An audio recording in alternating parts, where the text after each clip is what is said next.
everybody. Welcome to the episode of UX Pathways. And I have the honor of being joined by Mr. Jesse James Garrett. How are you? Yeah, I'm great, Mark. How are you? Excellent. Great to have you on the podcast. Definitely been a fan of everything you've done for this industry, user experience, and curious to just understand, what is your role? Well, so what I do right now is I am an independent leadership to design executives. So people who are running design organizations, I sit with them one-on-one and help them develop the skills to do that more successfully. Excellent. Yeah, it sounds like you definitely have your hands in many cookie jars at the moment. Yeah, that's And true. how you evolved, how did you stumble into user experience? I know you've probably told this story many times, but for our audience who doesn't know Well, everything you've done, love to understand how you yeah, got into this field. yeah. Well, it definitely was a stumbling into. My background is in journalism. I was trained in journalism, and I wanted to work as a writer in some capacity. But the vast majority of the writing jobs that were available out there were really, marketing communications kinds of work. And so that was what I did, and that was what I got good at. And then when the web came along in the late 90s, that was where I did that. And I developed a portfolio of web writing that led me to ultimately being a content manager for a website, a large e-commerce website. And as the content manager, I was the person who had to sit in the room with the designer to talk about content requirements. And so that was where I first really got exposed to the design process. And I was fascinated by that. And I was fascinated by the considerations that were involved there. And this was in the late 90s when we didn't have names for any of these things. There were no best practices. There were no formulas or processes to draw on. The term user experience was at the time mostly unknown. It was definitely not in anybody's job title. But I got really interested in these issues, and eventually I made the case to transition into a new kind of design role within my organization that would be supporting our front-end designers, but doing so with an eye toward the conceptual design and the flow of what we were doing, which at the time we called information architecture. And information architecture was, for a lot of people, their first exposure to these ideas back in the late 90s, because information architecture was such a huge factor in the success of these large-scale content websites that were first coming into being during that time. So I got really interested in this stuff. I managed to take a step toward it. And the more I got into it, the more I started having conversations with other designers, the more passionate I got about it. And I started publishing my thoughts and my ideas about these things. Most prominently, I wrote a book eventually called The Elements of User Experience, which was intended as a framework to help introduce the field to new people. And that has been tremendously successful and is still in print 20 years later. And is something that I still hear from people all the time about how much value they get out of it. So that's just a part of how I got into this and ended up doing what I'm doing. Yeah, and I love the elements of experience just because it breaks down all those layers. And that the big saying, you can't judge a book by its cover, but that's generally what happens is you see that top layer, but there's Yeah. something else below there. So I really think that's why it resonates with so many people years later, is because it really breaks it down into something that someone can digest and understand, like, oh, okay, so there's something other than the top layer. Thank you. Yeah. Well, it's definitely struck a chord. And for those that are thinking about this industry, user experience, why do you think it's become such a sought after career? Why are there so many people jumping into it right now?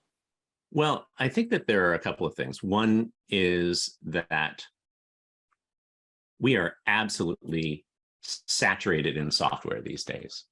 We are swimming in it. We spend so much of our time interacting with digital systems of one kind or another every day that everybody has started to become a little bit of an amateur UX expert, right? People have had enough experiences with enough different kinds of products that they're starting to have their own opinions about things. And some of those people have opinions about how to make them better. And so then they start to seek out, well, how would I actually do that? And they discover UX as a career path.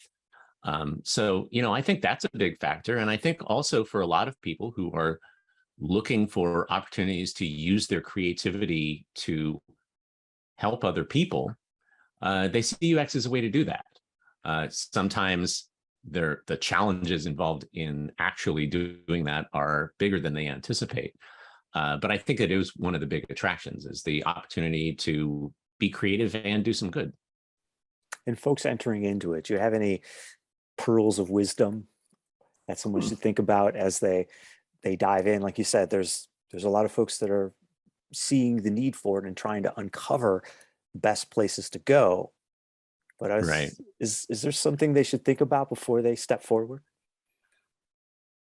I think that a lot of people early in their careers get to a place they think that things are going to happen and things are going to progress much more quickly for them than they actually will. They Especially if you've had any kind of schooling or boot camp or any of that kind of thing, they will teach you the job as it is practiced by someone who has that first 5 years of experience under their belt. What you have to go through to get to that place is not so much in what they teach. So there is a journey of your own that you have to go on as you're developing your capabilities in all of these different areas and seeking out the opportunities that are going to give you the experiences that are going to teach you how to actually be a designer. Yeah, so true. Pay attention to your own path, which is Yeah, so many very much. coaches, and I know you're doing leadership right now. And from your perspective, as you're coaching leaders and you're thinking about where this whole field is going, is that part of what you're instilling in your leadership? Are you trying to understand where the future of user experience is going, or how are you handling that right now? Well, I think that so I've been doing this leadership coaching work for the last few years. Prior to that, for many years, I was a consultant with my company, Adaptive Path. And I got to work with a lot of different kinds of leaders all over the world on lots of different kinds of products inside lots of different kinds of organizations. Um,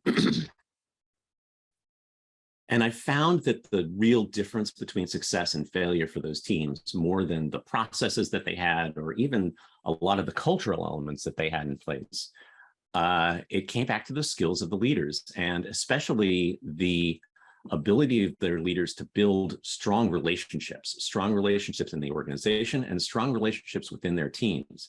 And the team leaders that could do that could hold a team together through all manner of kinds of the difficulties that we run into when it comes to making a product real.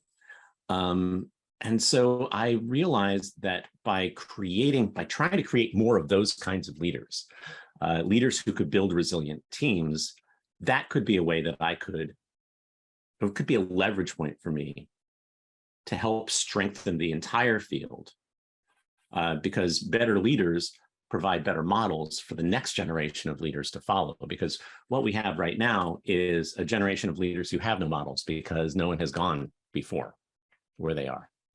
Yeah, really smart. So you started your career by creating this framework that has been successful. Now you're working on creating a framework for people and making sure that the leadership practices going forward are strong as well. And Yeah, when it comes to the future, is everything going to be hinged on technology? I mean, you saw the journey. We started with the internet, then we had the advent of mobile phones that changed the dynamic. Is it going yeah. to be the metaverse or something like that that is going to change? I mean, do you think technology is what's going to be driving the user experience practice forward, or are we going to be using a lot of the same philosophy, but it's going to be the leaders that are really going to be forging the future? That's what I feel like. That's what I'm hearing. Yeah, well, I think that UX is limited in its ability to be successful by the skills of the leaders who are driving it. So the field as a whole has so much potential. As you point out, there is the world inside the screen, which is becoming richer and more immersive all the time. There's also the ways in which technology is filtering out of the screen, out into our environments, and the way that we have more and more hardware technologies that are just all around us all the time. And so the potential for the experiences that we can orchestrate using all of these different tools and toys is immense, but the potential for getting it wrong is immense too, which is why I feel that the leadership aspect is really, really critical. And without humane leaders, we're never going to have human-centered design. You said it so eloquently. I don't think I can add anything to that.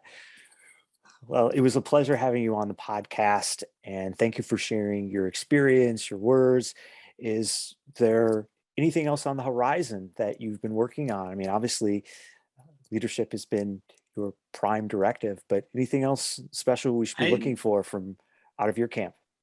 I don't have anything to announce right now. I am so enjoying the one-on-one work that I'm doing with leaders. I learned so much from the clients that I get to work with, and from being a witness to their journeys. And who knows where all of that's going to lead? But right now, that's where I'm at. Excellent. Well, thanks again for being on the podcast. Appreciate it. And we'll definitely keep our ears to the grindstone and see what else is coming out your way in the future. Thank you so much, Mark. Thank you.